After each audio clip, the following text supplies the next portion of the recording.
Hello, welcome back to Think OCI. In today's video, I will show you how you can upload your static contents from your applications to object storage bucket in OCI. Here I am using Nodejs application. You can write the same application in Java, PHP, .NET, etc. So let me walk through the structure of this application first. Once you download the Git repository, you will get these folders and files. So I am not exploring more on my config file and my key. So I hope this is very important and you should aware about this, from where you will get your tenancy details, POSIX details, your compartment details, etc. I will commit the file to the Git with some sample content only. So you need to replace with your cloud account details, right? So the other main file is the server.js file. So here you can see we are using the config file. So OCI config file we are loading, and here you can see the bucket name is think OCI bucket. So when a user upload a file, the file will be inside the think OCI bucket. Okay, after I did the git clone, I need to use npm update. Okay, so after this I need to run the application.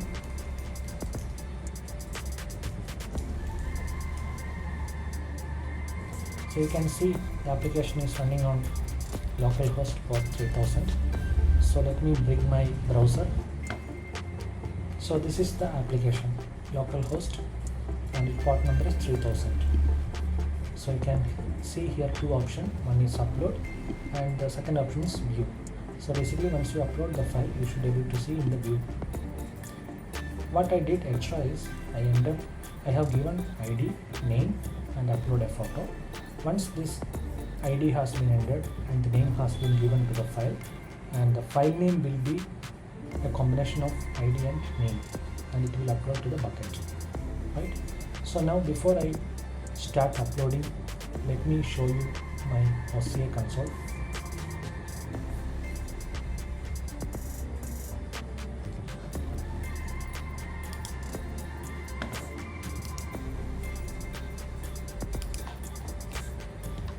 So now I have logged into my OCI console and I have chosen the bucket area.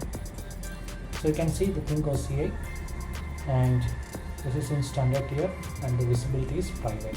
So just note down this is private, right? And when we go inside in objects, you cannot see anything because I did not upload any file, right? So let me see, upload one file. So I am giving an ID as 100.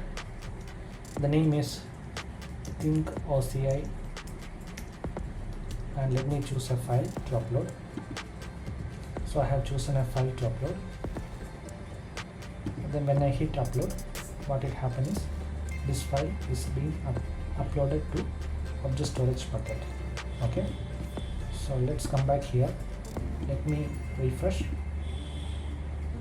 You can see the file is uploaded, and this is the ID I have given with the think OCI is the name of the file I entered, right?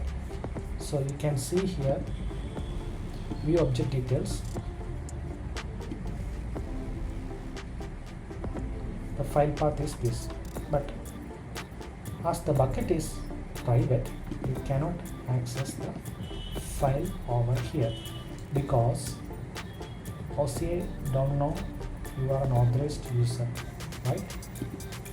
Due to this reason, okay, listen carefully. Due to this reason, you cannot see any file over here also. You can see something over here, but you cannot see clearly, right? So this is a normal use case which you may face when you work on application. So what we can do here? So this is a correct genuine use case, right? If the website is a public facing one, what you can do is you can make the bucket, okay, visibility from private to public, right? So I can come here, edit visibility, and we can make the public bucket. Okay, So if it is a public website, you no need to keep the bucket on a private.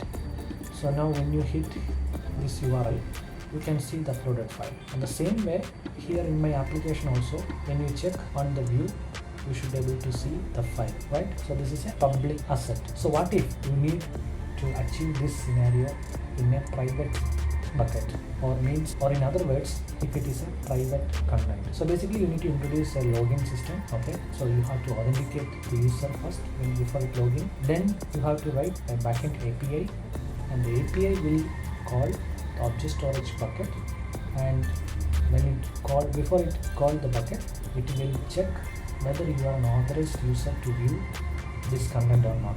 If you are not, it will give you an error saying that you don't have permission. But if you are allowed user to view, you will get the image or the content to your application state. So that is controlled by the API. But in this use case, as you can see, this is a public. If I make this localhost to a public machine or public IP, you should be able to see, right? So I hope this is clear. So I will upload the content in the Git. So just try and let me know in comments if you face any challenge. So thanks for watching this video. We will come back with more interesting videos. Have a great day. Thank you for watching. If you enjoyed the video, don't forget to like, share, and subscribe for more content like this. Stay tuned, exciting videos are coming your way soon.